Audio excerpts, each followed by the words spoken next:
and then finish by providing some upcoming dates related to the ongoing budget process. Next slide, please. As part of the approved budget for fiscal year 25-26, we've made significant progress in advancing our goals and furthering our commitment to improving air quality and enhancing the quality of life for our communities. Some of the key accomplishments include investment of over $11 million in incentive projects expected to reduce pollution equivalent to nearly 4 million truck miles per year. We also conducted roughly 16,000 inspections of local industry, identifying a 6% non-compliance rate. We distributed nearly 9,000 air purifiers to households, schools, and daycares impacted by the Tijuana River crisis. And over 1,000 trees were planted under a supplemental environmental project in the South Bay.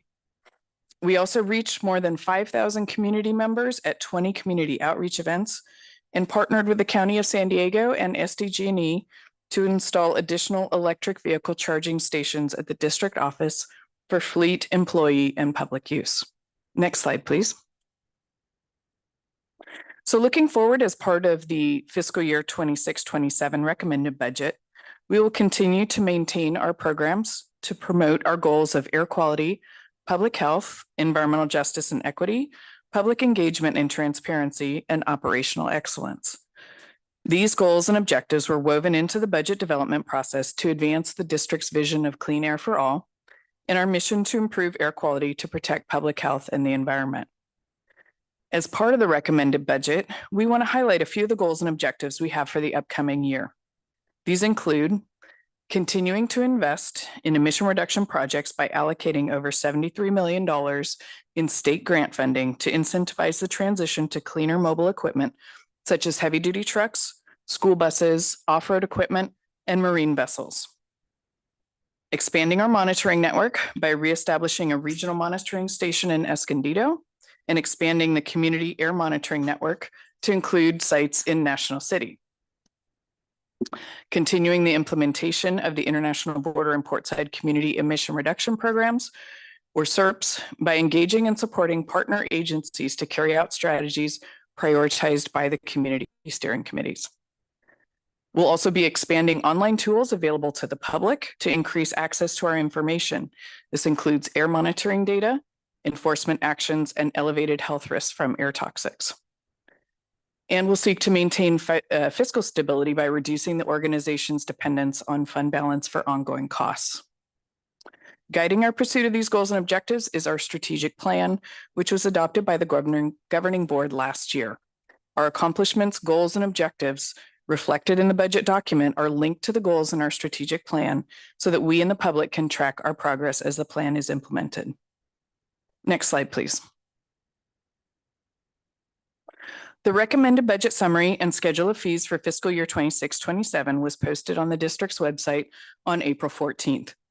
Notice of its availability and opportunity to submit written comments online, by email, or at public hearings was mailed directly to every air quality permit holder, sent to subscribers of the district's email notification service in English and Spanish, and posted to the district's social media accounts. Leading up to today, we've been making weekly social media posts with recommended budget highlights, as well as ways to provide feedback and participate in the budgeting process. Announcements regarding the budget and how and when to participate were shared with the Portside and International Border AB 617 committees and provided to stakeholder groups to share with their members. Lastly, postings were also made to Nextdoor in all community forums in San Diego. I'll now turn it over to Deputy Director Jude Gronenthal, who will go over the fiscal year 26-27 recommended budget. Okay, next slide, please. Thank you, Paula. The San Diego County Air Pollution Control District is recommending a $135.1 million balanced budget for the upcoming fiscal year 26-27. This includes an operating budget of $59.2 million and a special revenue fund budget of $75.9 million, totaling $135.1. The operating budget is strictly for the operations of the Air Pollution Control District and does not include budget amounts for special revenue funds, which are for things like pass-through grants to pay for incentive projects, The operating budget plans for revenues and expenditures to run the main programs of the district, such as the administrative services, monitoring, source testing, compliance, engineering, mobile incentives, and rural development. The decrease in overall expenditures from 155.4 million this FY is due to the projected completion of several state pass-through incentive grant projects. I'll cover that in the next slides. Next. The largest chunk of the recommended budget is $73.8 million of the total pass-through funds for incentive projects and that accelerate air quality and public health. This includes $16.8 million in AB 617 incentive funds specifically designed by the state or designated by the state for projects benefiting disadvantaged communities. Next. This slide breaks down where that $73.8 million in pass-through funds comes from. The key takeaway is that these programs represent a full picture of how they're deploying pass-through funds across our mission. Each line item reflects the distinct allocation that supports our overall air quality improvement strategy. In terms of the AB 617 funding, we work directly with and engage with community steering committees to receive feedback on the proposed use of the AB 617 pass-through grant monies. Next. The second largest expenditure is $32.4 million for salaries and benefits, which I'll refer to as S&B, for the recommended 178 staff positions. Due to the county labor negotiations for year 2 of the MOA, there was a 5% wage increase, which included a 3.5 across the board wage increase and an average 1.5% salary equity adjustment among all classifications. This wage increase was offset by a reduction of the district's pension contribution rates by approximately 7% across all eligible retirement tiers. We also included a 3% salary savings rate or 1.3 million savings to account for and maintain certain vacancies and underfilling positions. Next. 19.2 million of the budget is for operating transfers out, which reflects the expenditure side of the transfer of monies between district funds to account for the transactions where one fund, like the operating fund, provides services on behalf of one of the special revenue funds. An example of this is the transfer of funds out of the Air Quality Improvement Trust Fund or DMV fund and into the operations fund to recover SDAPCD's costs for motor vehicle related operations and other programs necessary for the attainment or maintenance of state or federal abatement air quality standards. Bottom line, this line item is used to recover our costs to administer our incentive grants and mobile source emission programs. Next. Then the last major expenditure category is 8.7 million. This is for services and supplies, which we refer to as S&S. This includes costs the district is responsible for outside of salary and benefits. And some examples are costs related to fleet, building maintenance, IT, office equipment, educational materials, translation services, and monitoring equipment deployed throughout the region. Next. As noted before, the recommended budget is balanced, meaning that we are proposing spending 135.1 million as described in the previous slides. And to balance, we project revenues in the same amount. It's important to start by saying there are funding restrictions associated with many of the revenue streams, such as permit fees and grants, and very little discretionary funding to support our expenditures. So for the coming fiscal year, instead of reducing programs to account for fluctuating revenue and added expenditures in some areas, we prepared the recommended budget by shifting toward a leaner operating posture to ensure we continue to fund our existing programs and advance our mission of clean air for all. For example, the district did receive some one-time funds during fiscal year 25-26 to offset a portion of the equipment costs related to our monitoring response to the Tijuana River sewage crisis. However, there's no ongoing revenue to continue staffing and ongoing maintenance, so these costs will need to be absorbed by existing revenue sources. To do that, we trimmed in areas that, although important, we felt were warranted to continue to meet the needs of our programs. Some of the leaner areas include costs associated with travel, training, office supplies, and IT costs where we could. I'll break those down further in the next slides. Next. Having said that, the largest source of district revenue is intergovernmental revenues. At 92.2 million, the revenue source is from state and federal funds, most of which is pass-through funding for projects to improve air quality and public health in communities throughout the region. A small portion of the grant funds are used to help offset some of the district costs to implement various clean air programs and are not passed through as incentives. Grant agreements with the funding agency usually dictate how we can be reimbursed for work done under these grants and what specifically qualifies for reimbursement and or usage. These revenue sources can fluctuate from year to year, like the recent 4 million added by the county to support the air program. Although we anticipate federal funding for our programs to continue, we have seen some uncertainty surrounding federal funding. Our Department of Homeland Security BioWatch grant will be sunsetting this FY, and we do not anticipate a renewal in FY 26-27. Operationally, any additional reductions or suspensions of our federal funding would present challenges to district programs that rely on these critical funding sources. We will continue to monitor the dynamic landscape at the federal level for potential impacts of this proposed budget and provide regular updates to this board. Next.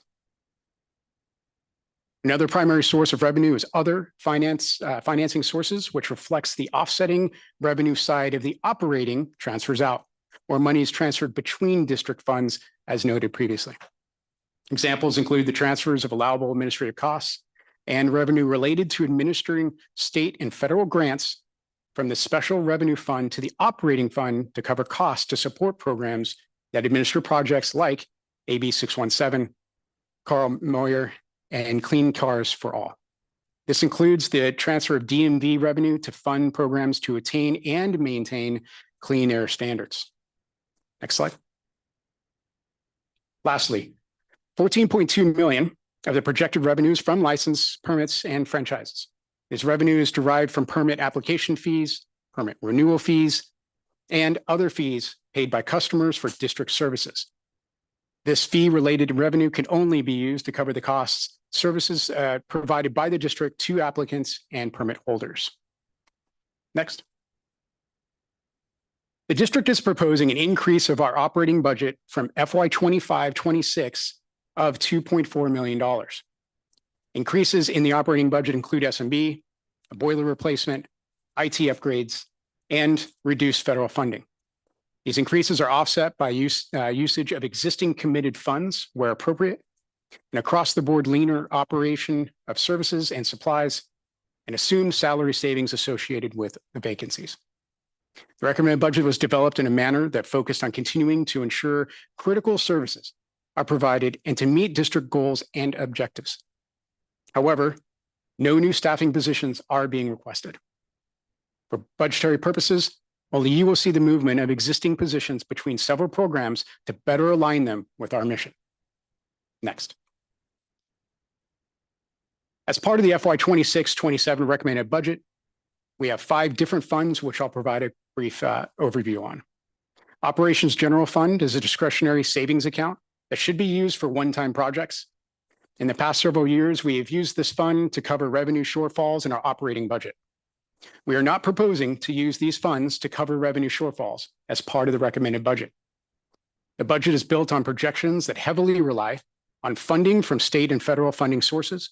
So any changes to that funding and or if we do not realize our revenue projections, we may need to dip into Operations General Fund to cover any potential revenue gaps. Operating reserves, which is committed accounts, meaning we can only use this money with governing board approval. This budget is set aside to maintain 2 months of operating expenditures in cases of unforeseen economic shortfalls. Facilities reserves is another committed reserve account to be used for facilities and fleet improvements and replacement as necessary. Financial and data management systems, replacements and upgrades is a committed reserve account used for financial or data management systems, upgrade or replacement as necessary. And lastly, the vehicle registration fee or the DMV fund used to support the district's mobile source related programs, such as funding for incentive projects that directly reduce emissions from vehicles and equipment, and for related activities necessary to implement the California Clean Air Act or for the attainment or maintenance of state or federal ambient air quality standards. Next, I'll discuss the recommendations for each of these funds as part of the FY 26-27 recommended budget. Next. In this chart, the blue bar represents the current balance we are projecting as of the end of fiscal year 25-26 for each fund, and the gray represents the additions or subtractions from the funds being recommended for fiscal year 26-27. As part of the fiscal year 26-27 budget, we are recommending no change to the Operations General Fund or the Operations Reserve. We are recommending the usage of committed funds in the amount of $100,000 from the Data Management Reserve to migrate the air monitoring system to the cloud, $450,000 to pay for the anticipated costs associated with the necessary boiler replacement at the SDAPCD offices and gas cylinder room upgrades. This will result in a projected remaining balance of $200,000 in the facilities, fleet, maintenance, and repair fund. There are no changes being recommended to the Motor Vehicle Fee Fund, also known as the DMV Fund. Next. SDAPCD's recommended budget summary for fiscal year 26-27 is available for review on our website. Anyone interested in providing feedback can submit comments by visiting the APCD Governing Board page, sending an email to APCD Public Comment, or by providing comments at today's hearing or the next budget hearing scheduled for June 11th. Next. As a reminder, some of the key budget dates.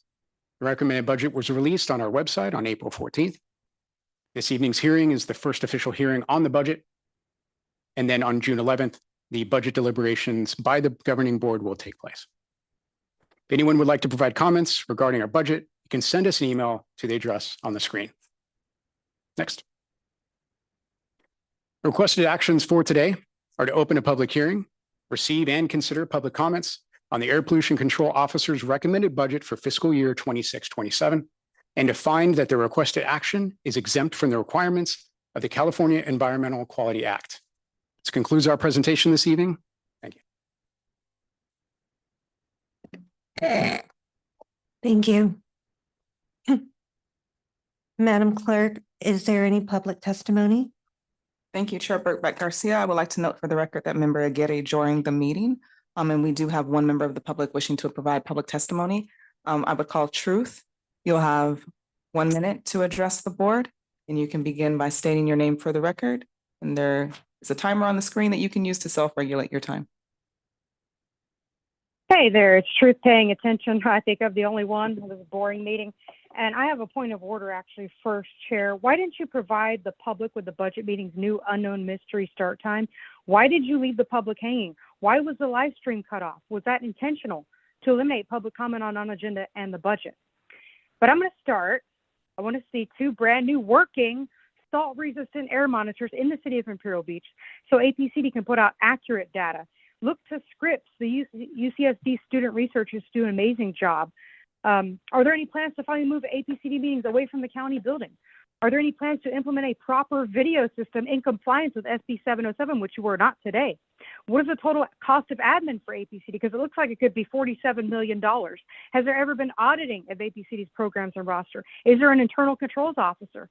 I want to see focus on unserved areas of the county, including National City with the EV truck charging facility, Santee with San Diego's landfill, and all of the unincorporated community, which never gets attention. Thank you. Thank you. That concludes public testimony on this item. Thank you. I had a quick question on this budget. Under the IT costs, were we looking at doing like an automated alert system? Is that part of the budget on there? We are looking at doing an automated alert system. I'm kind of looking to see if that's already incorporated in this fiscal year's budget. We're also seeking additional funding, outside funding for that budget. So we have applied to NADBank for a grant to support that system. But we are Not. okay. But no, it's not reflected here. But it may be, we may be able to absorb it in our current fiscal year budget Okay, if additional funding sources don't come through. okay. Does anyone, sorry, Mike, did you have a? I think part of that $100,000 allocation from general fund is to help transition to the cloud, which would facilitate some of that action that's needed to do the live monitoring. Perfect, thank you. Do any of my colleague, Member Gloria?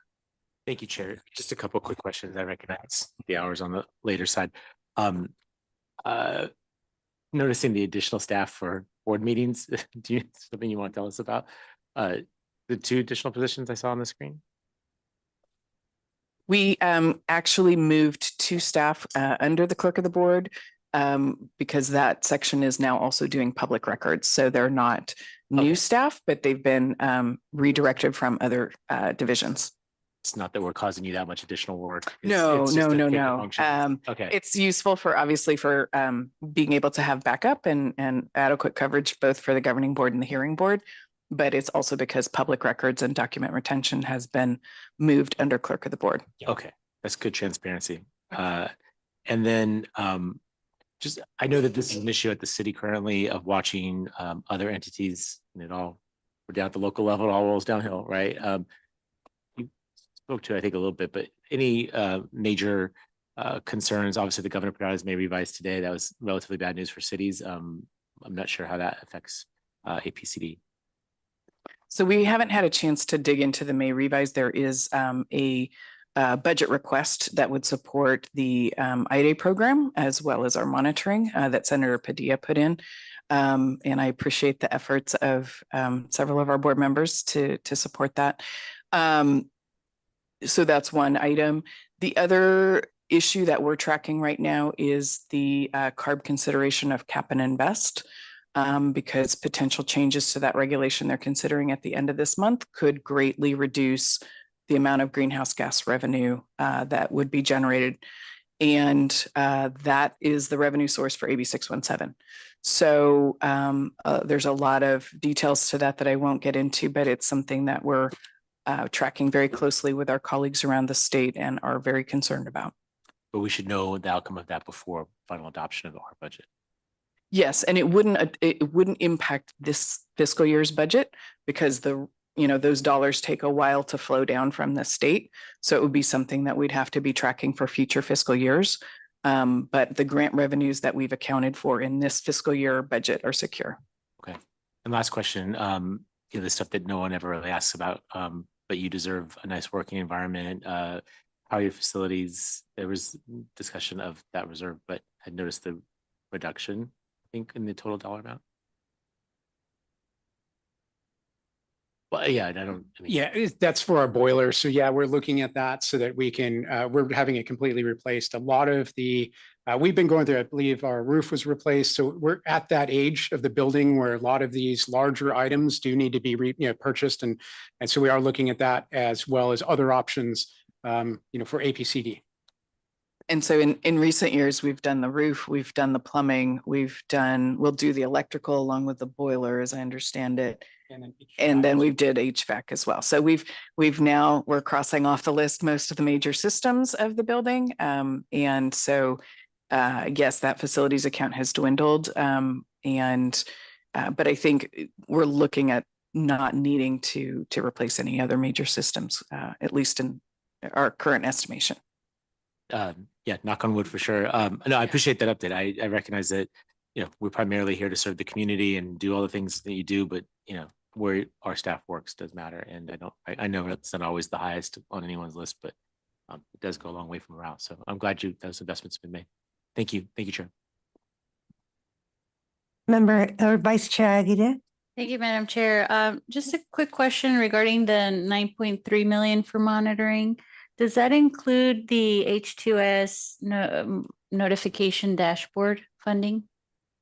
Or funding for the H2S notification dashboard? No, that would come out of the IT budget. So no, that 9.3 million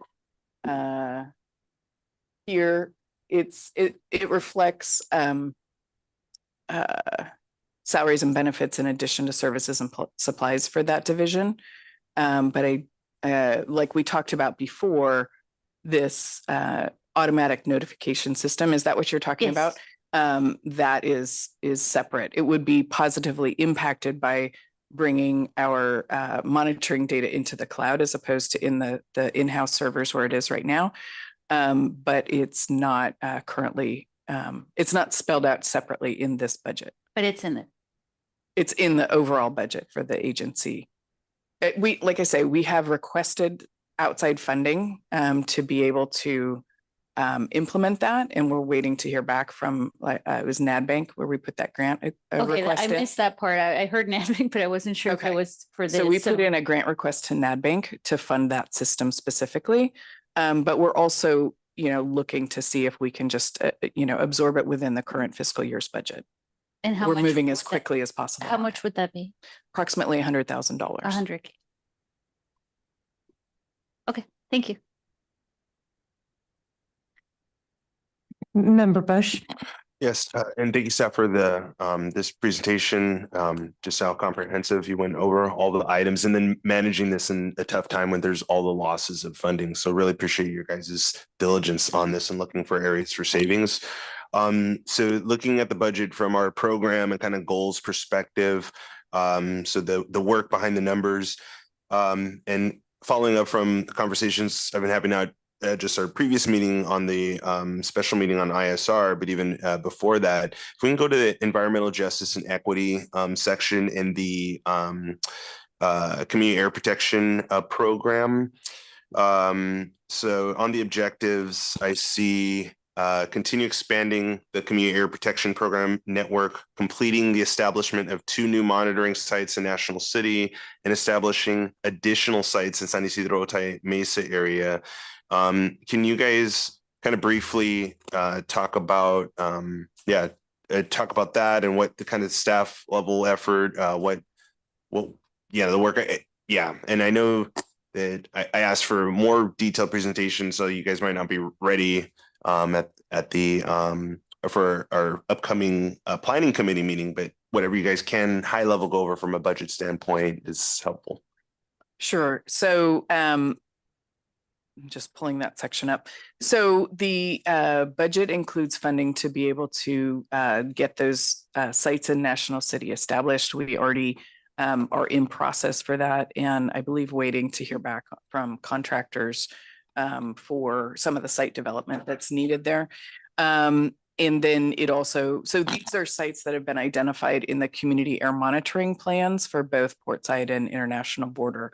And so basically what this is referring to is implementation of those plans.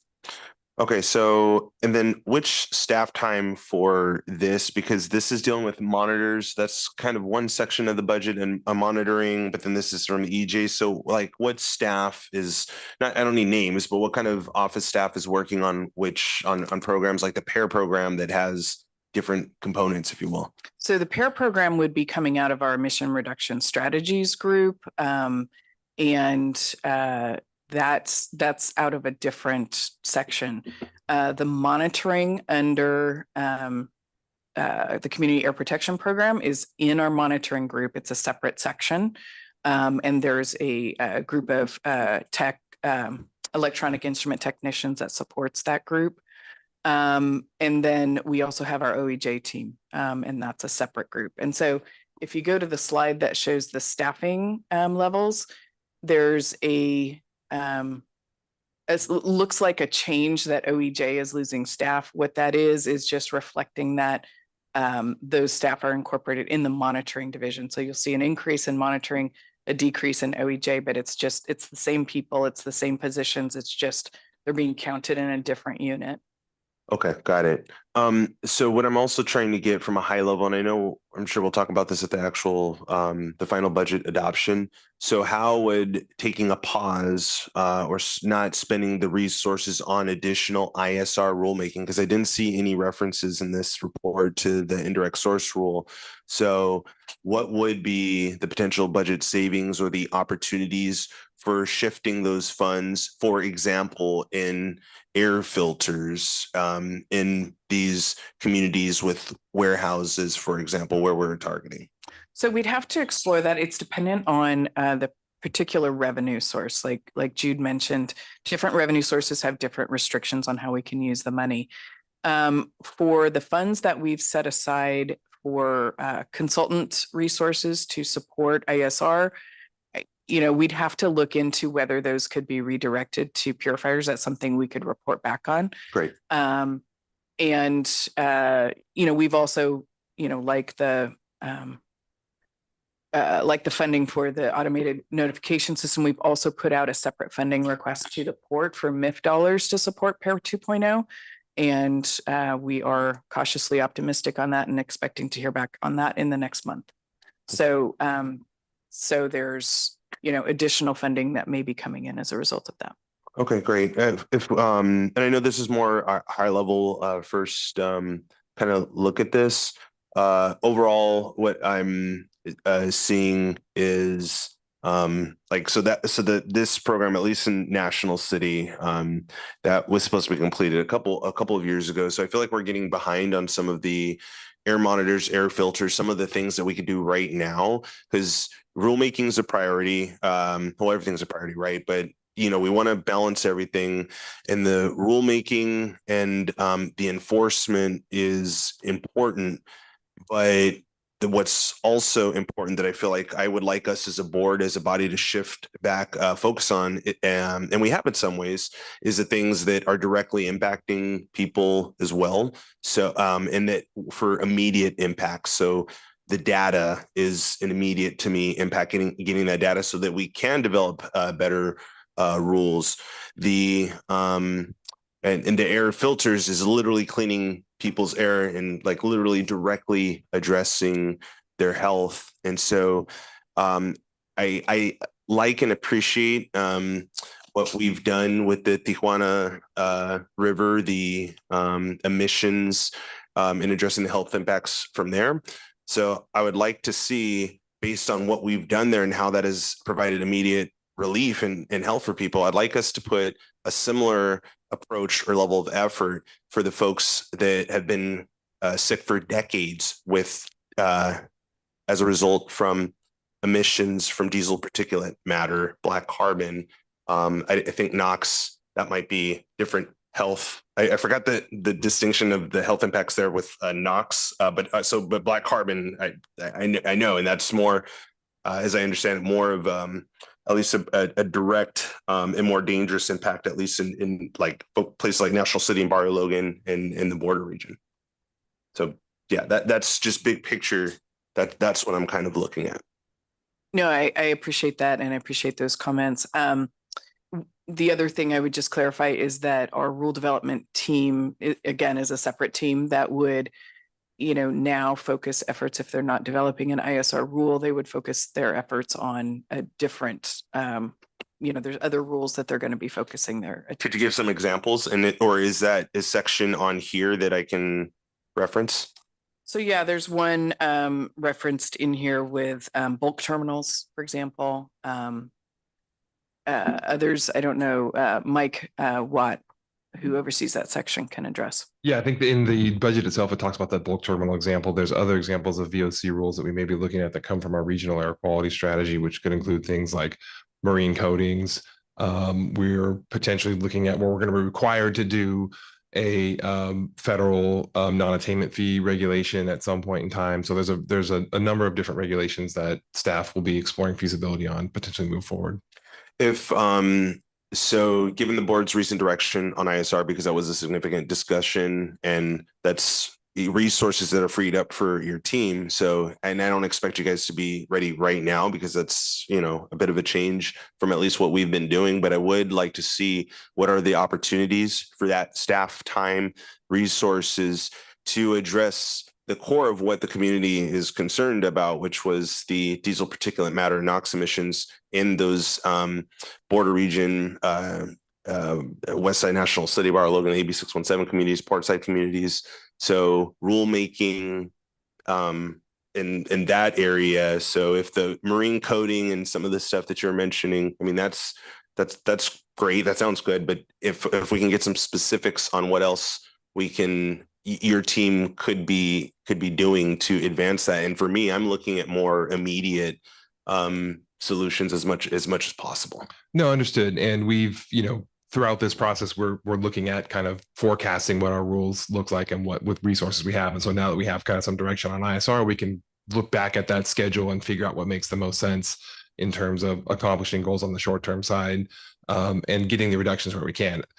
When you're talking about rules, the timelines, are longer than normal. Your traditional rulemaking process is 12 to 18 to 24 months, depending on the complexity of the rule. And so, just inherent in that process, there is some of that time. And then once the rule comes into play, there's typically implementation timelines as well. But that's part of what we look at when we try to develop rules is, hey, what can we get the most bang for our buck, for lack of a better term, with the resources that we have available and the rules that we have. So yeah, we can certainly bring that back for a discussion on kind of what we think makes the most sense going forward. Great. And as part of that, I still believe that our board and then just our staff direction was still for us to pursue statewide ISR and support some of those other ISR kind of incentives. So I still think that the team, I would hope, is still working on some of that component, but I'd be interested in more detail on what the rulemaking team could do in lieu of an ISR just for APCD. Certainly. Paula, did you want to expand on that? Sure. Just to clarify, at this time, we are not, the Planning and Policy Committee did not support our support of the statewide ISR legislation that's moving along. It is still moving forward. It doesn't apply specifically to, it doesn't specifically call out warehouses, but certainly we're still involved in those conversations at the state level. Great, thank you. But it'll come back to PPC. We'll provide an update. Member Stickler Granados and then Member Koval. Yeah, thank you. And I'll make this quick, but this is sort of in the same line of questioning with Marcus about this immediate impact and asking about the data and the monitoring. Is in the budget also under the monitoring, I presume, budget, or that, I don't think it'd be IT, I think it'd be monitoring, included for the operation and maintenance of the mobile van that's been provided to do, I'm assuming it's hydrogen sulfide at this point, but potentially expand that to include VOCs and other gases of that. At this time, there's funding in the budget for that mobile van maintenance. I mean, the upfront costs have already been completed. That's already been done. But for staffing and maintenance of it, yes, those costs are in there. At this time, there's not funding identified to expand the equipment that's in that van. But again, we still have requests out to the state and, in order to try and expand that. Thank you. Mm-hmm. Member Koval. Sure. My question's a curiosity question. I noticed the DMV fee. Does that apply to just gas-powered vehicles like cars, or is it also boats? What's in that fee? So that's a registration fee that applies to any vehicle that is registered in San Diego County. So my understanding is it's passenger vehicles. It's not boats or things like that. So, and it's $4 of every vehicle that is provided to us. And so then it's definitely not personal airplanes or something like that. Have we ever thought of that? I live near Gillespie Field, so they're all the time. There's Montgomery, there's a lot of pollution that way. We are looking at other types of revenue that we might be able to generate either from motor vehicles, or there may be other sources as well. The limiting factor is Prop 26 and the ability to show a nexus or to pass that fee by a 2/3 vote. So it does get very difficult legally to increase those fees. Any other comments?